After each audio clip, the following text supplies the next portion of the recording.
عہد کی جنگ جیتنے کے بعد ابو سفیان فل کانفیڈنس میں آ گیا کہ اب تو ہم ان مسلمانوں کو چھوڑیں گے نہیں. تو انہوں نے پورے عرب سے 10,000 لوگوں کی فوج تیار کرنا شروع کر دی. 10,000. پتہ ہے 10,000 کتنے تھے؟ پورے مدینہ کی آبادی، بڑے بچے عورتیں بوڑھے سب ملا کے بھی 10,000 کی ٹوٹل آبادی نہیں تھی مدینہ کی.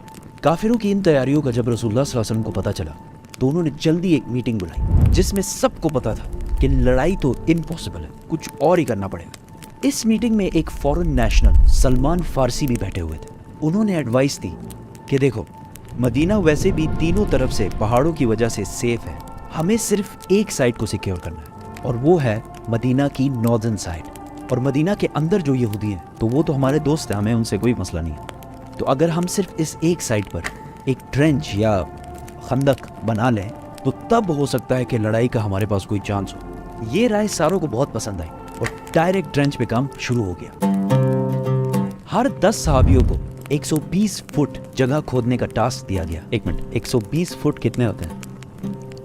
لیٹس سے یہ کرولا گاڑی ہے، ٹھیک ہے، گڈ اولڈ ٹویوٹا کرولا.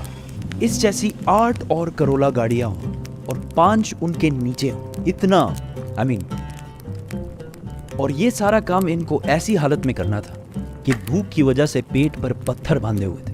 ان ٹوٹل مسلمانوں نے بہت ہی کم عرصے میں مدینہ کی ناردرن سائڈ پہ 6 کلومیٹر کی ٹرینچ بنا دی. 6 کلومیٹر کتنا ہوتا ہے؟ لیٹس سے یہ کرکٹ اسٹیڈیم ہے.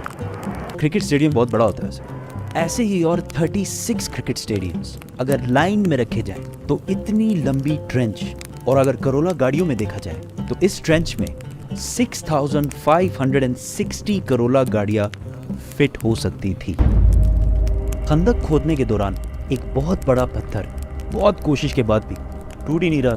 تو صحابہ نے رسول اللہ صلی اللہ علیہ وسلم کو کہا کہ یہ تو مسئلہ ہو گیا. رسول اللہ صلی اللہ علیہ وسلم نے ایک کلاڑی اٹھائی اور اس پتھر کو زور سے مارا اور کہا شام، سیریا میرا ہے اور اس کے پیلسز کو میں ابھی اس وقت اپنے سامنے دیکھ رہا ہوں. اور پھر دوبارہ اس پتھر کو مارا اور کہا ایران بھی میرا ہے، میں اس وقت ایران کے پیلسز کو اپنے سامنے دیکھ رہا ہوں.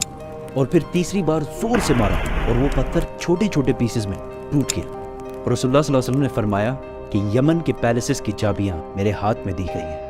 وہاں کھڑے سارے صحابی حیران ہو گئے کیونکہ انہوں نے اپنے سامنے ایک میریکل دیکھا تھا. لیکن ایران، شام، یمن یہ تو سپر پاورز ہیں، یہ کیسے ہمیں ملیں گے؟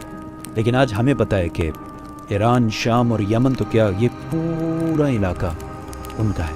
وہاں کھڑے سارے منافقین ہنسنے لگے کہ یار یہ کھانے کو کچھ ہے نہیں، پیٹ پر پتھر باندھے ہوئے ہیں اور سامنے 10,000 کی فوج ان کو مارنے کے لیے آ رہی ہے اور یہ لوگ ایران، شام اور یمن کو فتح کر رہے ہیں. مکہ والوں کی فوج پہنچی تو ٹینشن میں پڑ گئی کہ یار یہ کیا ہے، یہ تو ہم نے سوچا ہی نہیں تھا.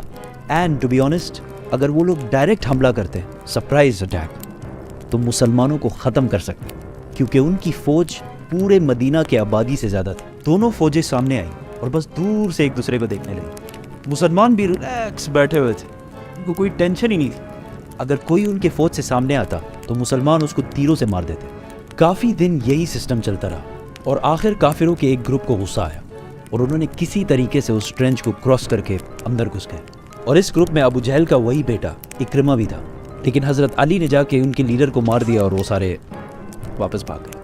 ایسا لگ رہا تھا کہ کلیئرلی مکہ والے جنگ ہار رہے ہیں. لیکن یہاں ابو سفیان نے ایک بہت زبردست گیم کھیلی کہ مدینہ کے اندر تو ہم نہیں گھسا، لیکن مدینہ کے اندر جو یہودی ہیں ان کو مسلمان کبھی اچھے نہیں لگتے.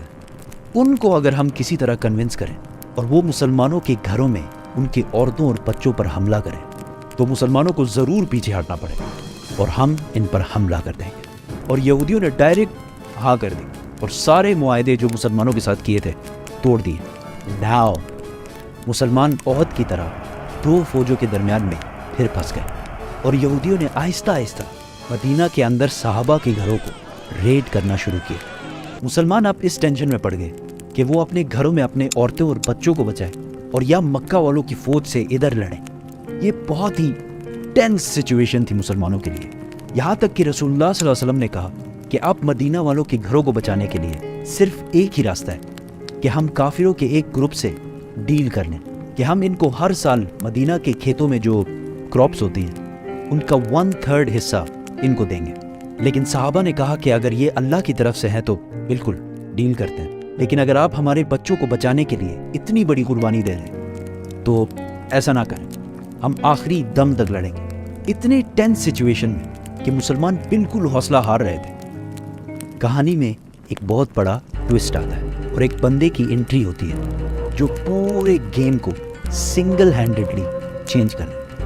نیکسٹ ایک کافروں کی فوج سے ایک بندہ سامنے آتا ہے اور کہتا ہے مجھے محمد سے ملنا ہے۔ آپ صلی اللہ علیہ وسلم کے پاس آ کر انہوں نے کہا کہ میں نے اسلام قبول کر لیا ہے، لیکن اس بات کا کسی کو نہیں پتا، بتائیں میں آپ کی کیا مدد کر سکتا ہوں۔ رسول اللہ صلی اللہ علیہ وسلم نے کہا جو بھی تم کر سکتے ہو کرو، ہم بہت مشکل میں اس ٹائم پہ۔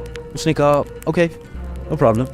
وہ سیدھا گیا یہودیوں کے پاس اور انہیں کہا کہ مکہ والے بہت بڑے دھوکے باز لوگ ہیں، ان کا ساتھ کبھی نہیں دینا، اگر انہیں تھوڑا بھی لگا کہ وہ ہار رہے ہیں تو وہ تمہیں یہیں چھوڑ کر واپس چلے جائیں گے، اور پھر مسلمان تمہیں نہیں چھوڑیں گے۔ ہاں اگر پھر بھی ڈیل کرنی ہے تو ان سے گارنٹی کے طور پر کچھ بندے ضرور مار لینا، اگر وہ سچے ہیں تو وہ ضرور دیں گے۔ اس کے بعد وہ سیدھا کافروں کے پاس گیا اور ابو سفیان کو کہا کہ یہودیوں نے کبھی کسی سے وفا کی؟ تم بتا۔ یہودی اور مسلمان سارے ملے ہوئے۔ اگلے دن مکہ والوں نے یہودیوں سے کہا کہ بس ہم حملہ کر رہے ہیں، تم لوگ بھی حملہ کرو، مسلمانوں کو ہمیشہ کے لیے ونس اینڈ فار آل ختم، بائے بائے، ٹاٹا۔ یہودیوں نے کہا بالکل حملہ ہم کریں گے، لیکن آپ ہمیں کچھ بندے تو پرووائڈ کریں ایز اے گارنٹی۔ اب مکہ والوں نے یہودیوں کی بات نہیں مانی۔ یہودیوں کو جب پتہ چلا کہ انہوں نے کوئی بھی بندہ حوالہ نہیں کیا تو انہوں نے بھی کہا یہ ہمارے ساتھ دھوکہ کر رہے ہیں، اور اس طرح یہودیوں اور مکہ والوں کی الائنس ٹوٹ گئی اور مسلمان دوبارہ گیم میں واپس آ گئے، کیونکہ اب ان کا دشمن صرف ان کے سامنے کھڑا تھا اور مدینہ کے اندر سے سارے خطرے ختم ہو گئے۔ ایک مہینے تک مدینہ کے باہر صرف کھڑے رہنے سے مکہ والوں کی موٹیویشن بالکل زیرو ہو گئی۔ اینڈ ٹو ٹاپ دیٹ، ایک دن ایک بہت تیز ڈیزرٹ سٹارم نے مکہ والوں کا سارا سامان، ٹینٹس، برتن، بستر، وٹ ایور، سارا کچھ اکھاڑ کر رکھ دیا اور وہ سارے بھاگ کر واپس چلے گئے۔ جیسے ہی مکہ والے واپس گئے، مسلمانوں نے اپنی اٹینشن یہودیوں کی طرف کی۔ رسول اللہ صلی اللہ علیہ وسلم جب مدینہ ہجرت کر کے آئے تھے تو انہوں نے یہودیوں کے ساتھ ایک کانسٹیٹیوشن بنایا تھا کہ یہودی اپنے قانون اور لاز سے رہیں گے اور مسلمان اپنے قانون سے رہیں گے، اور یہودیوں کے قانون میں ایسی غداری کی جو انہوں نے کی تھی، صرف ایک ہی سزا تھی کہ ساروں کے سر کاٹے جائیں۔ یہودیوں کے لیڈر نے اپنے لوگوں کو ایک مشورہ دیا کہ ہم ایسا کرتے ہیں کہ اپنے عورتوں اور بچوں کو خود قتل کرتے ہیں اور پھر مسلمانوں سے آخری دم تک لڑتے ہیں، لیکن کسی نے بھی اس کی بات نہیں مانی۔ رسول اللہ صلی اللہ علیہ وسلم نے سعد بن معاذ کو فیصلہ کرنے کا حکم دیا۔ سعد بن معاذ نے فیصلہ کیا کہ ان کے بچوں اور عورتوں کو رہنے دیا جائے اور ان کے مردوں کے سر کاٹ دیے جائیں۔ یہودیوں کے قانون کے حساب سے یہ ایک کم درجے کی سزا ان کو دی گئی تھی۔ اس کے بعد پورے عرب کو سمجھ آ گئی کہ مسلمانوں کے ساتھ اب اور کچھ بھی نہیں ہو سکتا، اور مسلمان پہلی بار ایک فری اور سٹرونگ کنٹری بننے لگے، اور محمد صلی اللہ علیہ وسلم ایک سٹرونگ بادشاہ۔